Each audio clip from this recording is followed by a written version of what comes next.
So here we are with Caron Vikre at McKinley Park. What's your history with this park? It's in the neighborhood I live in.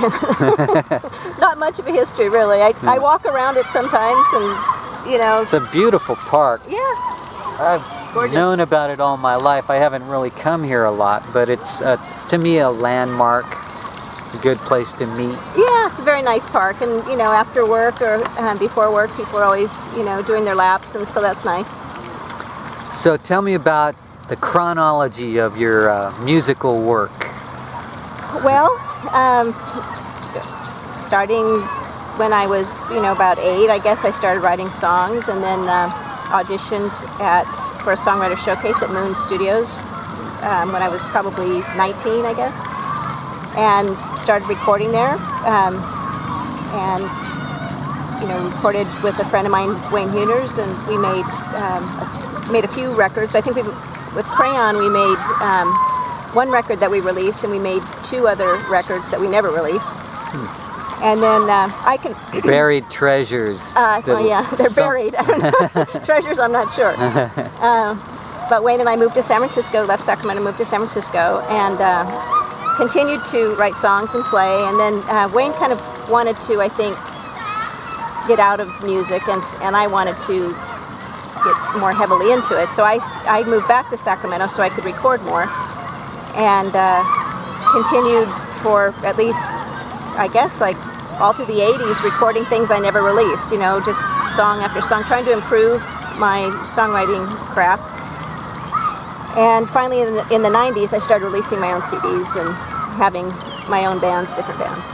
That's kind of where we reunited, I think, and it might have even been the first time we met, because when I was at Quad in the early 90s, we were playing your music on our local show. Okay.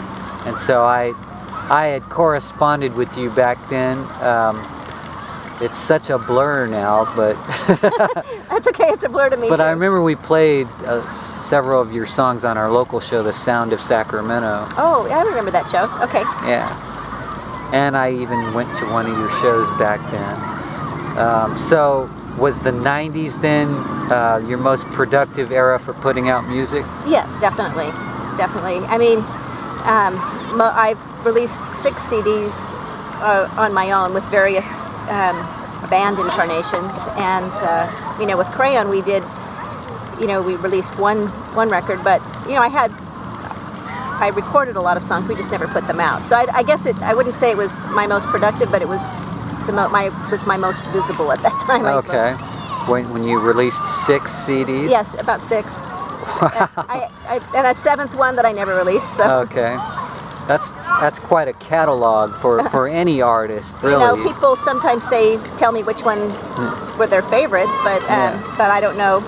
You know, I think it's all an individual. It's not like there were hits off of them or anything. You know, some people prefer one to another. Some of them sounded like hits to me. Yeah. Always. That's what it is. Always. Okay. Yeah. Oh yeah. Well, thank you. Yeah, that is off of a CD called "In the Niche of Nonsenses," and some people tell me that's their favorite one, but then someone else tells me another. Isn't that a more recent one?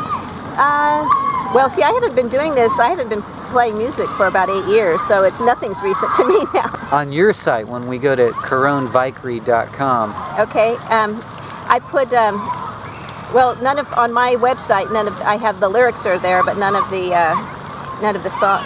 You know, you can't listen to the songs. I think you'd have to go to like iTunes or something like that to hear snippets of the song. I kind of put most of them.